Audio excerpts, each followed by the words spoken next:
Elise had imagined the tell-all would be intense.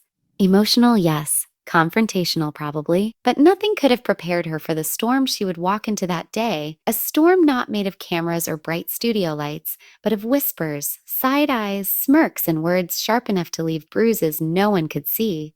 From the moment she stepped onto the set, she felt it. The air was different, heavy, chaotic, unwelcoming. She had barely taken her seat when she noticed the glances.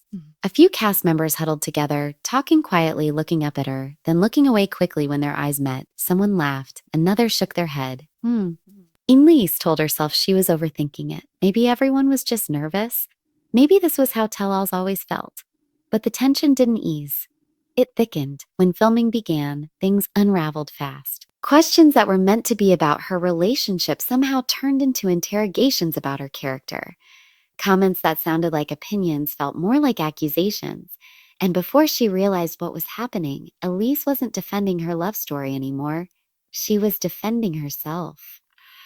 Her voice started to shake, not because she didn't have answers, but because she felt cornered. Why are you acting like you're the victim? One co-star snapped.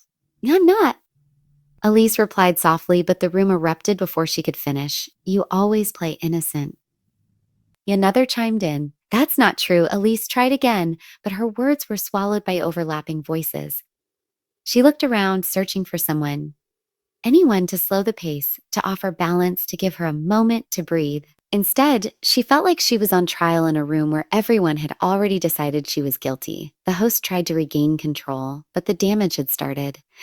The comments didn't feel like reality TV drama. They felt personal. They felt targeted. They felt like bullying. At one point, Elise tried to explain how overwhelming it all felt. She said the experience on the show had already been emotionally draining, that she had struggled watching herself back on TV, that the online hate had been brutal. She hoped maybe, just maybe, the cast would understand.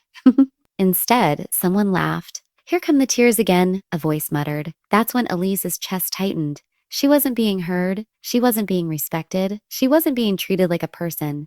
She was being treated like a storyline. And that realization hurt more than anything. She had come to the tell-all hoping for closure, hoping for clarity, hoping to explain herself in a calm environment where everyone could speak their truth.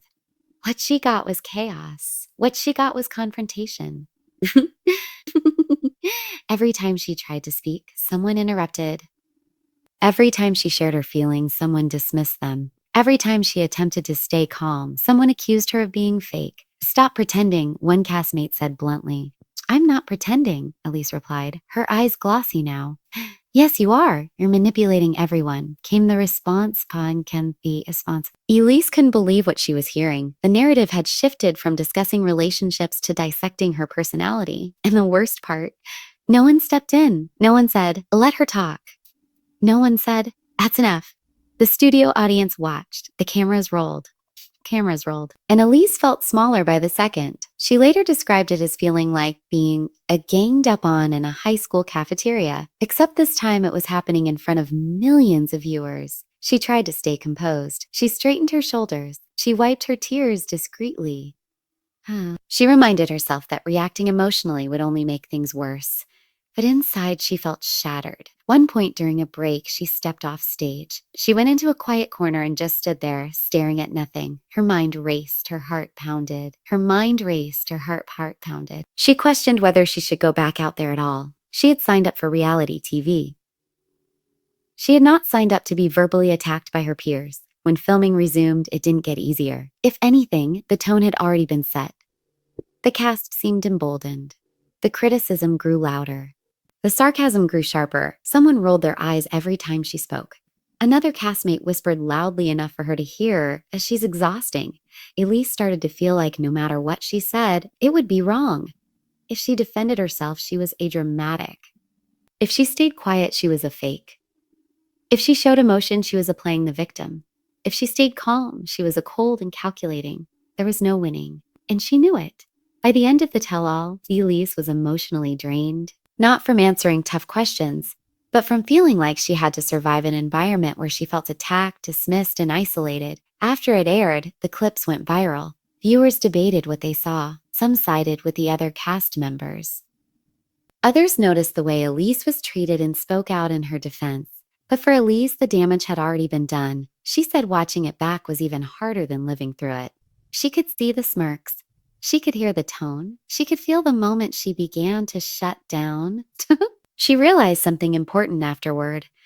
She had gone into the tell all thinking everyone was there to share experiences. Instead, it felt like some were there to settle scores. She doesn't deny that reality TV thrives on drama, but she insists there's a line between drama and cruelty, and she believes that line was crossed. I felt bullied, she later admitted. Not challenged, not questioned, bullied. That word wasn't chosen lightly, because for Elise, it wasn't about disagreements or heated debates. It was about feeling deliberately targeted. It was about feeling like people enjoyed tearing her down. It was about feeling alone in a room full of people. Today, Elise says she's still processing what happened. She's learning to separate the show from her self-worth. She's reminding herself that being misunderstood on television doesn't define who she is in real life. But she hasn't forgotten how it felt. The chaotic energy, the sharp words, the overwhelming sense of being outnumbered. The moment she realized she wasn't fighting for her relationship anymore, she was fighting for her dignity. And that, she says, is something she never expected to have to do at a tell-all.